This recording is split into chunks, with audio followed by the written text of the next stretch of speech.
Every night at exactly 2:17 a.m., the walls of Pastor Elisha's house cried. But by morning, he was still the holiest man in the village. In the village of Umobi, Pastor Elisha was not just a preacher. He was a symbol. Men wanted to be him.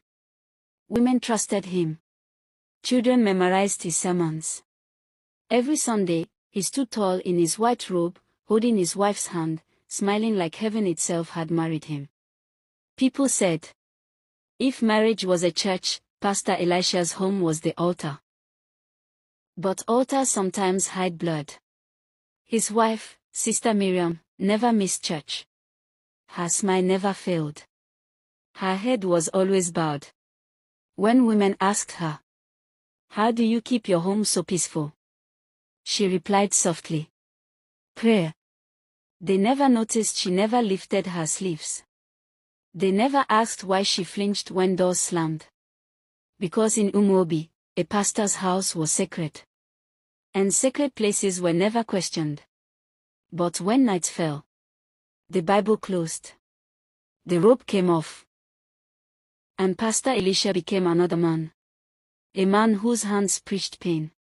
A man whose words bruised deeper than fist. You embarrass me, he would say. A pastor's wife must be silent. Miriam learned to cry without sound. Because sound invited more beating.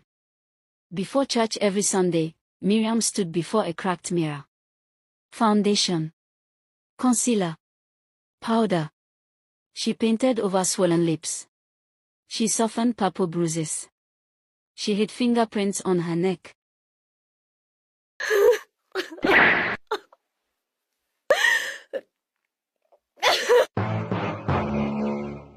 Then she sat beautifully in front of her husband's church, while her body screamed beneath fine fabric.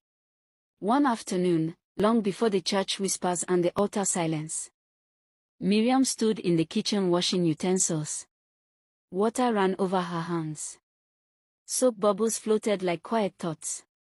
That morning, she had found out she was pregnant. For the first time in years. Her chest felt warm instead of tight. She smiled to herself and whispered, maybe this child will soften him. That evening, Pastor Elisha came home angry. No greeting. No prayer. He sat at the table and waited for food.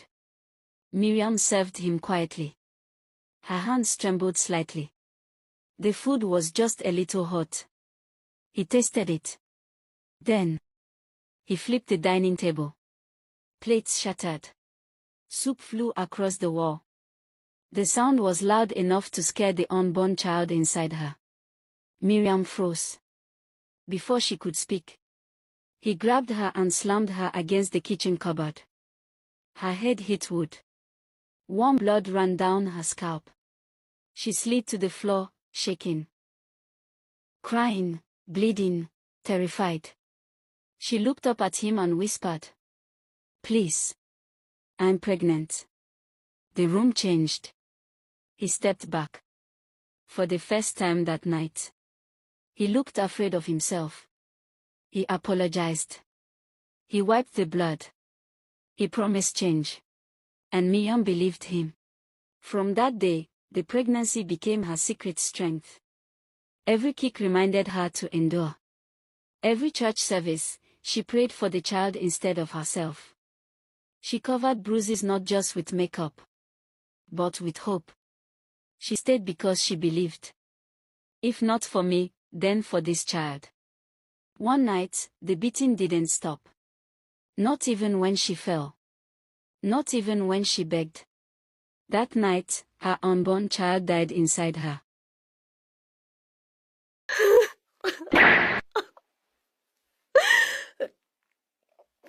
That night, her unborn child died inside her. She miscarried alone. Silently. On the bathroom floor. 3 days later. Still bleeding. Still broken. He beat her again. And something inside Miriam finally broke open instead of down. The next Sunday, Miriam made a decision. She did not reach for makeup. She wore a sleeveless dress. Her black eyes were uncovered.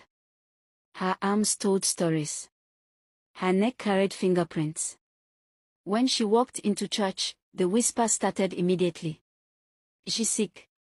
What happened to her face? Is that the pastor's wife?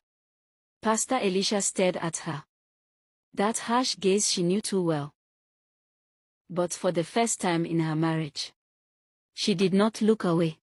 While the choir sang, Miriam stood up, step by step. She walked to the altar. The church froze. She took the microphone from her husband's trembling hand. And she said, "Every night of my marriage, I am beaten. I cover my bruises so you can call my husband a man of God. 3 days ago, I lost my baby because of these hands." She lifted her arms. The church gasped. She turned slowly. "This is what holiness has been doing to me." The service ended in chaos. Police were called. Pastor Elisha was arrested. Then later released. That night, threats came. Miriam disappeared. She went into hiding, sleeping in places without names, from behind curtains, with her face hidden. She told her story on social media. Her voice spread faster than sermons. Women came forward. Screenshots surfaced. Messages leaked. This time, the walls were louder than the pulpit. Pastor Elisha was arrested again. Not as a man of God, but as a man of violence. He was sentenced to prison for abuse.